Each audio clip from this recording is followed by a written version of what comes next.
शासनपति प्रभु महावीर स्वामी को हम वंदन करते हैं। सभी गुरु भगवंतों को तिकोते के पाठ से वंदन करते हैं। श्रद्धावान भाई और बहनों, आपके अंदर विराजित आत्मा को माजलगांव से सुभाष कोठारी का सादर प्रणाम, सादर जय जिनेंद्र। ये अंतर्गत सूत्र पर मेरा 24वां वीडियो है।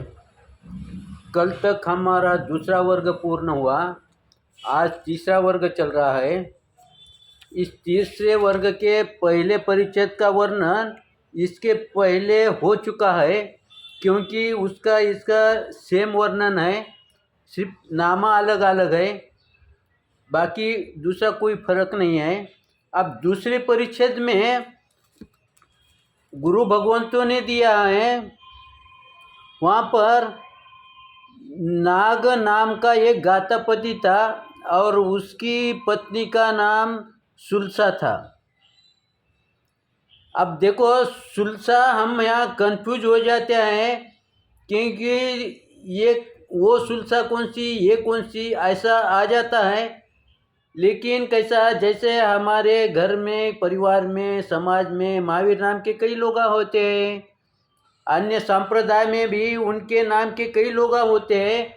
ऐसा ही ये संयोग है कि इसके नाग गातापति के पत्नी का नाम भी सुलसा है, लेकिन बाकी वो सुलसा अलग, ये सुलसा अलग है। प्रभु की सेवा में थी, वो सुलसा अलग है, ये सब अलग अलग है। लेकिन जो सुलसा है उस संदर्भ में जो आता है वो हिसाब से अपने को अर्थ निकालना पड़ेगा। अब यहाँ पर आया कि जित शत्रु राजा था और उसके नगर के अंदर एक गातापति रहता था। अब गातापति का हम विश्लेषण इसको बोलते उसको बोलते, अपन एक समझना, उसके विश्लेषण से अपने को अधिक लाभ तो नहीं है। मेरे को कौन से इस पर ज़्यादा चिंतन करने के पश्चात अधिक लाभ होगा, इसका हमने सोचना चाहिए। इसलिए अपन एक गातापति का विश्लेषण करने के बजाय एक व्यक्ति था, ऐसा जान लीजिए, एक श्रावक था, एक नागरिक था उस नगरी के अंदर, और उसके पत्नी का नाम सुलसा था। अब यहाँ पर उसका वर्णन आगे जो आया है कि उस सुलसा का जो पुत्र था, उसकी सेवा में, उस पुत्र की देखभाल करने में कितनी दाई माता थी, यानी नौकरानियाँ थी, 5 नौकरानियाँ थी। अब यहाँ पर अपन चिंतन करें, जो आज के करोड़पति लोग हैं, उनके बच्चों के सेवा में कितनी दाई माता है। आज वो समाज से थोड़ा अलग समझते हैं, अपना स्टेटस समझते हैं कि हम कुछ है। अगर शास्त्र के सामने अगर तुलना करें तो वो कहाँ बैठते हैं, जहाँ एक दाई माता की परेशानी है, वो एक दाई माता भी हमारी बात सुनने में आनाकानी करती है, तो 5 संभालना ये कोई साधारण बात नहीं है, जोक नहीं है। लेकिन ये साधारण व्यक्ति होते हुए भी उसके पास उसके बच्चों की संरक्षण में, देखभाल करने में 5 दाई माता है। इससे ये हम अनुमान लगा सकते हैं कि उस समय का गया बीता आदमी और आज का करोड़पति आदमी सेम है। लेकिन आज हमारे में ऐसा हो गया कि थोड़ा भी कुछ आ गया तो हम समाज से अलग समझते हैं, हम समाज से बहुत बड़े समझते हैं। लेकिन ये हमारा भ्रम है। समाज में कई ऐसे जीव है कि जिनके पास कई गुना है, लेकिन वो प्रकट भी नहीं करते हैं। लेकिन कुछ ऐसे भी है कि प्रकट करने में भी वो अपना कुछ तो भी विशेषता समझते हैं। इसलिए यहाँ पर उस कुमार की देखभाल करने के लिए जो 5 दाई माता थी, अब यहाँ पर थोड़ा सा चिंतन करें, बच्चों का स्वभाव और माता पिता का स्वभाव कैसा था। आज के माता पिता और उस समय के ये नाग गातापति, इसकी तुलना करो। देखो, इतनी होते हुए भी उनके पास विनय था, बच्चों के पास विनय था। आज हमारे पास वो विनय है क्या? ये जिसने उतना अपना चिंतन करना चाहिए कि मेरे पास विनय क्या। अगर समझो मेरे बच्चे में विनय नहीं है तो कम से कम ये अवलोकन करे कि मेरे पास है क्या, बाद में बच्चे का सोचेंगे। अगर मेरे पास ही अगर विनय नहीं होगा, मेरे पास ही कैसा किसको सम्मान देना ये अगर नहीं होगा, हम कभी कभी क्या सोचते हैं कि बड़ों से एक प्रति सम्मान करना, विनय प्रकट करना, लेकिन मैंने ऐसे कई व्यक्ति देखे कि जो हमारे से उम्र में कई गुना बड़े हैं, बुजुर्ग है, अनुभव बड़ा है, उम्र बड़ी है, हर चीज़ में बड़े हैं, फिर भी वो छोटे को ऐसा कुछ नहीं बोलेंगे। वो उसको सम्मान से ही बात करेंगे। आप भोजन करें क्या, आप जल लोगे क्या, यानी वो सम्मान दे के ही बात करेंगे। जब ऐसा व्यक्ति अगर छोटे को सम्मान देता होगा तो छोटे की हिम्मत होंगी क्या? उनको कुछ भी नीचे ऊपर बात, वो 10 बार सोचेगा कि मैं ये वाक्य बोलूं या नहीं बोलूं। उसका वाक्य सही होता है, लेकिन उसके अंदर एक डर निर्माण हो जाता है कि ये ऐसा व्यक्ति, इतना बड़ा व्यक्ति, और मुझे सम्मान देते हुए बोलता है, रिस्पेक्ट देते हुए बोलता है, बातचीत करता है, तो मैं इसके साथ कैसा। उसका वाक्य सही भी होगा तो उसके अंदर डर रहता है कि मेरा गलत तो ना हो।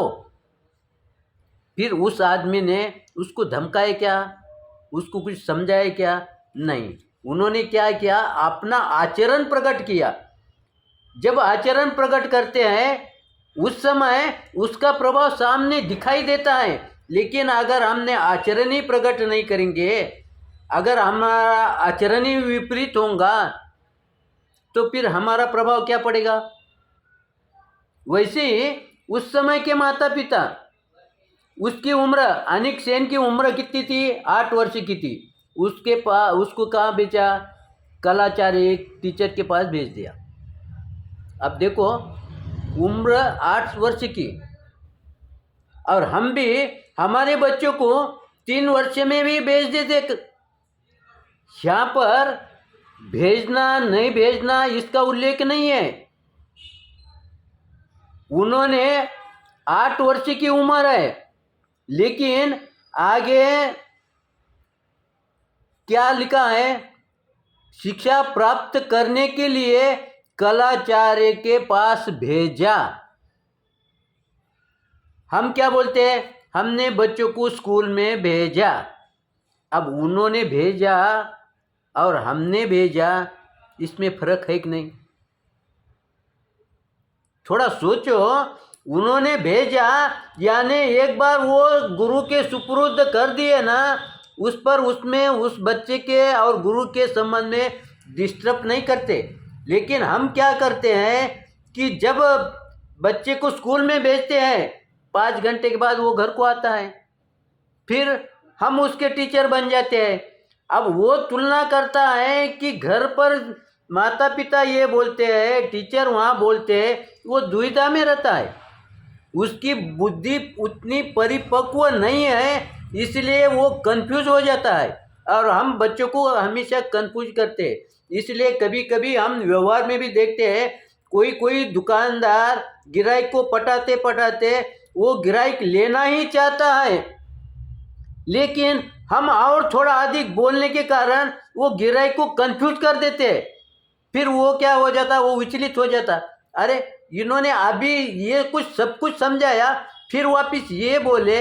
अब वो कंफ्यूज में क्या होता है, वो लेना नहीं लेना इस दुविधा के अंदर में फिर सोचते सोचते फिर वो क्या बोलता है, ठीक है मैं वापस कल आऊँगा। यानी कल आएगा या नहीं आएगा इसकी क्या गारंटी है? अब फिर उसको कंफ्यूज किसने किया है? हमने किया। कैसे किया? अधिक बात करते करके। हमने कोई भी चीज़ होंगी ना, उसको कितनी बात करना चाहिए, कितना समझाना चाहिए, इसकी मर्यादा होना चाहिए। तुम अगर एक ही इस पर अलग अलग अगर रटते रहे और वो बात अगर छोटी होंगी उसको बढ़ाते रहेंगे तो वो बात का जो महत्व है वो निकल जाएगा, इसलिए वो कंफ्यूज हो जाता है। अब इस पर चिंतन और हम कल की इसमें देखेंगे। समय को देखते हुए मैं यहाँ पर रुकता हूँ। जो कुछ गलत होगा वो मेरा अज्ञान समझ लीजिए, और जो कुछ सही होगा तो वो प्रभु कृपा समझ लीजिए। अगर आपको सही लगा होगा तो लाइक करें, शेयर करें, लेकिन एक बात ध्यान में रखिए, हम स्वाध्याय को कोई नहीं जाता होगा तो हम क्या बोलते, तेरी क्या अड़चन है, मैं तेरी अड़चन पूरी करता, तू स्वाध्याय को जा, तू समय को जा। वैसा ही अगर आपको ये वीडियो अच्छा लगा तो कोई जो स्वाध्याय जाने वाला भाई है उसके काम में आएगा, तो ये आपकी अनुमोदना होगी। इसी आशा के साथ मैं पूर्ण विराम लेता हूँ। ओम शांति।